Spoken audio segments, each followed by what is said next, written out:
Tree Lady here, and welcome to Donnie Jones Live. Yes, with that guy Marty McFly, and we are kind of. Why are you whispering? Because we're in a nice little restaurant. We are in the beautiful restaurant, the historical beautiful restaurant. That's right. That's right. And the food is still historically really good. It is historically really good. And here's the crazy thing: well, I won't say where. We were supposed to go someplace else, and he walked in and was like, "Yeah, we're not doing it." Yeah, no. It just the decor, the presentation, and then actually, the biggest thing was they were not ready. That's true. You did say that. So even I would have gave them the chance, the benefit but of the at doubt. the same time, if you open up at 11, and it's 11:45. And you said, well, we ain't got nothing ready to cook at all. I'm just saying. Well, the choice I had to go. But you know what? What's that? That brings me around to what we like always talking about: entrepreneurship, family, business, all that kind of stuff. Oh yeah. And so we'll get a chance to talk a little bit about that because our goal is to be able to be encouraging, and what that makes me think about is how a lot of times we want God to bless us in a certain way and for Him to do something, but we got to do our part and make sure we're ready. And I know that's a little further down the road, but No, that's a good time to kind of talk about it because. Yeah, God will bless you, but you need to be on time too. You need to be on time. So your blessing don't come late. You need to be on time. So like this business, they miss their blessing because they weren't on time. And I can entrepreneur. That's really a big key for entrepreneurship. It's like if you have a business and you say, even with churches too, for me. Yeah. If you say you're gonna start at 11, come on now. Be there at 11. Exactly. Start there at 11. Exactly. And even if you have that grace period, okay, I understand 2 or 3 minutes here and there. But try to stay on time. Be on time. And even if you say, okay, we're open until 6 o'clock. 6 o'clock. Be open till 6 o'clock. Not 5:30. 5 because it was a slow day. Yeah. I hate those things. I do too. But here's the crazy thing. It makes me think about an area of Atlanta that I love so much.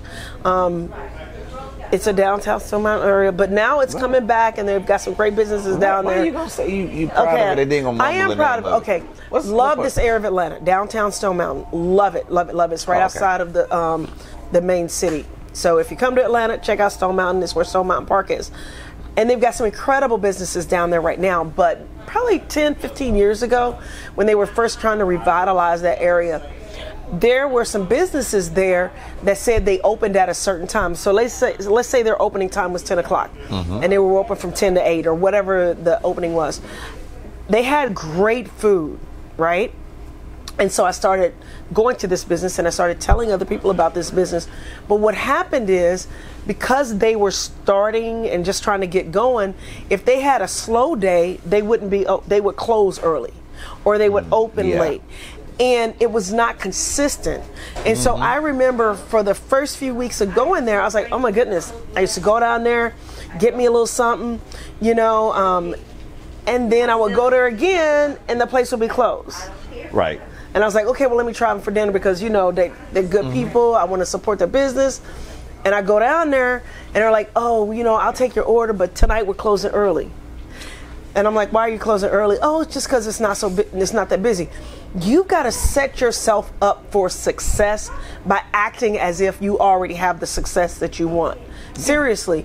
And I see a lot of people do that with restaurants or with their, accounting services or, whatever, schools, not necessarily schools, but like daycare centers and stuff like that. I'm saying schools, you can't call the parents and say, it's a slow day, you need to come get your child now. Right, that's why I said I cut that out. That's why I cut that off. But you know what I mean, just different types of businesses that they open and maybe things aren't going exactly the way they want to go initially. Or they get, because a lot of times we will. Yeah. And my thing is, if you're bored, you need to utilize your time wisely. Utilize your your time. Business. That's right. Especially if you're the owner. That's right. What else can you be doing at that moment? That's right. Can you be making some more phone calls? That's right. Can you start preparing for tomorrow? But if you're saying, you know what, I just want to clock out so I can go home and watch TV. That's right. But I do want to give a gentleman a shout out in Atlanta. Oh my goodness, I cannot think of it. But it was a hot dog place in this new area called a Haladone. Okay. Or Haladon. It's right off of Boulevard, and it's right off of Moreland, and it is so good. And what was so neat is that he was the only person working there that day because, you know, he's trying to get the company going and, you know, he hadn't hired anybody yet. Well, the whole food hall, it's like a food hall place. The whole food hall was kind of empty. There wasn't a whole lot of people there. But as I walked past, he spoke to me, acted like he was making $1 million a minute. Very joyous, and said I needed to come try his food. And I was like, well, I wanted to see what other stores were in there because I wanted to see what other restaurants were in there.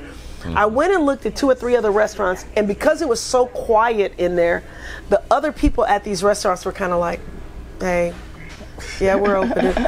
And I went back to his restaurant, and I've been telling other people about his restaurant because of how he acted. He acted as if he was already the success that he was trying to build. So, Well, you know, if you have pride in your business, that's number one. Because if you don't have pride in it, what's anybody else? That's right. Take pride in your business, whatever it is. If it's good, small, big, you know. Anyway. Yeah. But hey, we are at the beautiful restaurant in and they are Atlanta, open. and they are open on time, and the food was hot, ready to be served. So if you're ever in the Atlanta area, come by the Beautifuls and check them out. All right? Yeah, absolutely. Cool. We'll be back. Yeah.